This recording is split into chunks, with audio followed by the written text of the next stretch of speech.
Estou aqui para falar da biologia. Biologia, ciência que estuda a vida, a célula, os seres vivos e as relações dos seres vivos entre si e com o meio ambiente.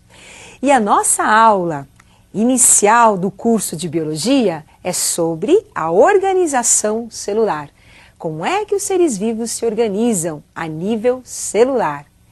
E eu gostaria que vocês lembrassem de um detalhe importante. Nós temos seres vivos que são formados apenas por uma única célula, grupo dos unicelulares. Temos os seres vivos que são formados por vários tipos de células, os pluricelulares. E os vírus? Onde nós vamos enquadrar os vírus? Onde nós vamos classificar os vírus?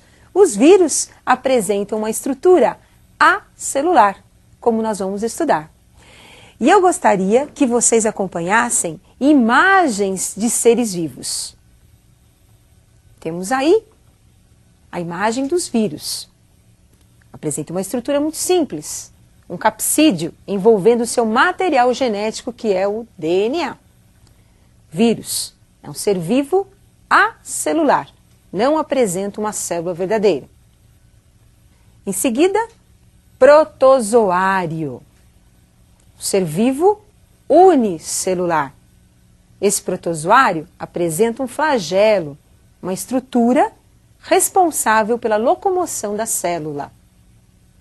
Mamíferos, representando o grupo dos pluricelulares, seres vivos que são formados por vários tipos de células. As plantas, representando o grupo dos pluricelulares, ser vivo formado por vários tipos de células. Como acabamos de observar, você tem um protozoário, que tem apenas uma célula, organizando o animal. E você tem plantas e animais que são formados por vários tipos de células, né? Agora, a organização da célula é que é muito importante. E eu gostaria que você pensasse. Qual a diferença entre uma célula bacteriana e uma célula animal? A bactéria é um ser procarionte, é um ser primitivo, apresenta uma célula procariótica, uma célula que ainda não está totalmente organizada. Célula animal, é uma célula eucariótica, do grupo dos eucariontes, é uma célula verdadeira, mais organizada.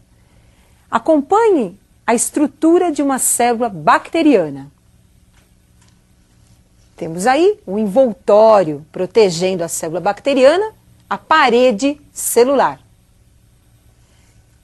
Membrana plasmática, um envoltório mais interno. Além de proteção, permite as trocas entre a bactéria e o meio ambiente. Trocas de alimento, de água, de oxigênio. Região interna da célula bacteriana, nós temos o hialoplasma, porção do citoplasma onde nós vamos encontrar várias estruturas. Aparecendo os ribossomos, estrutura que pode ser encontrada de forma isolada na célula ou agrupada, como é o caso dos poliribossomos. Os ribossomos são responsáveis pela síntese proteica, produz as proteínas bacterianas. Nucleóide, material genético da bactéria. O nucleóide é a fita de DNA. Essa fita, responsável pela hereditariedade, ela está no hialoplasma, na região também chamada citoplasma da bactéria. O nucleóide não apresenta envoltório nuclear. Guardem bem isso. Não apresenta envoltório nuclear. Então, a célula bacteriana, uma célula procariótica, apresenta a característica principal, a ausência de envoltório nuclear. O seu material genético é encontrado na região do citoplasma, na parte líquida do citoplasma, que nós chamamos também de hialoplasma. Hialoplasma é uma região amorfa, gelatinosa do citoplasma. É lá que fica o material genético da célula bacteriana. E além do material genético no citoplasma, nós também vamos encontrar os ribossomos, a única organela da bactéria, os ribossomos. Observe agora a estrutura de uma célula animal. Célula animal, uma célula eucariótica, dos eucariontes. Então temos aí agora o envoltório nuclear, a carioteca. Envoltório importante que protege o material genético, onde nós encontraremos os genes responsáveis pela nossa herança genética. Mitocôndrias, uma organela importante aparecendo na região citoplasmática da célula animal, responsável pela respiração celular. Mitocôndria é o pulmão da célula, produz energia. Retículo endoplasmático, uma rede de canais.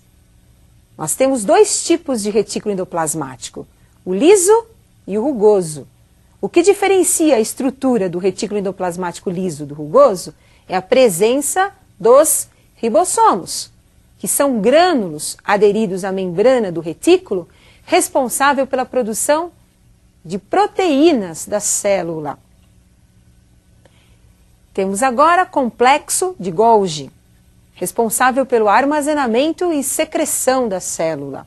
Substâncias que são produzidas são guardadas no complexo de Golgi e serão posteriormente secretadas. Centríolo, organela importante responsável pela formação do fuso celular durante a mitose, a divisão da célula. Lisossomo, organela responsável pela digestão intracelular. Partículas que penetram na célula e que deverão ser digeridas pelo lisossomo.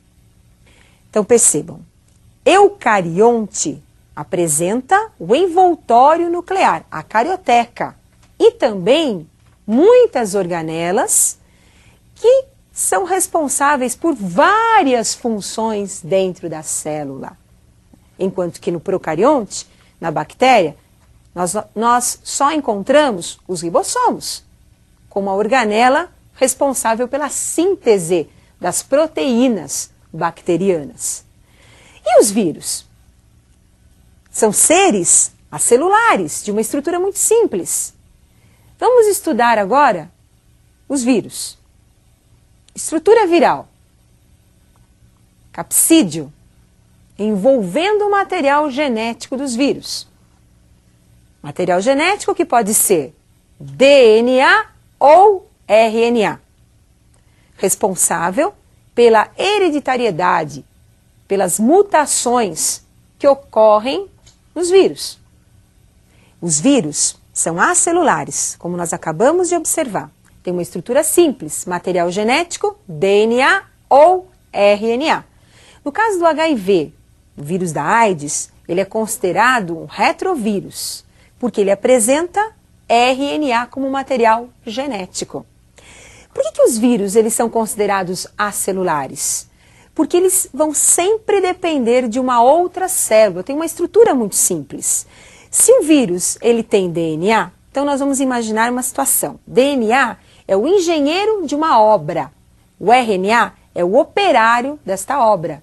Então se o vírus ele tem DNA, ele tem um engenheiro, falta o operário. Então ele vai buscar o operário em uma célula que ele irá parasitar.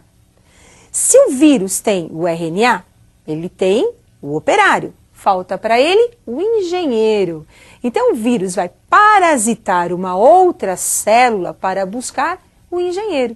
Então por isso ele é considerado acelular. Ele sempre vai depender de uma outra célula que ele irá parasitar para poder se reproduzir. Fora da célula, o vírus não tem capacidade de se reproduzir.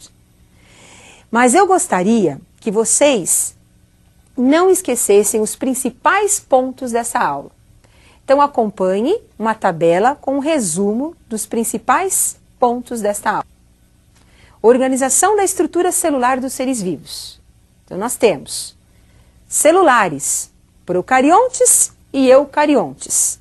Procariontes, bactérias e cianobactérias, que vocês também conhecem como cianofícias, mas hoje nós usamos mais o termo cianobactérias. Eucariontes, protozoários, unicelulares, até o homem, incluindo, o grupo dos eucariontes, desde protozoário, algas, vegetais, até o homem. Acelulares, nós temos o grupo dos vírus. Não esqueçam esses detalhes que são importantes. Agora, para responder à pergunta inicial, quais as diferenças básicas entre uma célula procariótica, que é uma célula bacteriana, e uma célula animal, eu gostaria que vocês acompanhassem agora a resolução. Célula bacteriana apresenta a ausência da carioteca, membrana nuclear, ou envoltório nuclear. Nós temos apenas a presença dos ribossomos e o material genético no citoplasma da célula bacteriana. Célula animal, presença da carioteca, que é o envoltório nuclear, e a presença de muitas organelas no citoplasma. Então não esqueçam, porque isso é muito importante. Bactérias e cianobactérias, procariontes. O resto dos seres vivos, exceto os vírus, são classificados como eucariontes. E eu aguardo vocês para a nossa próxima aula.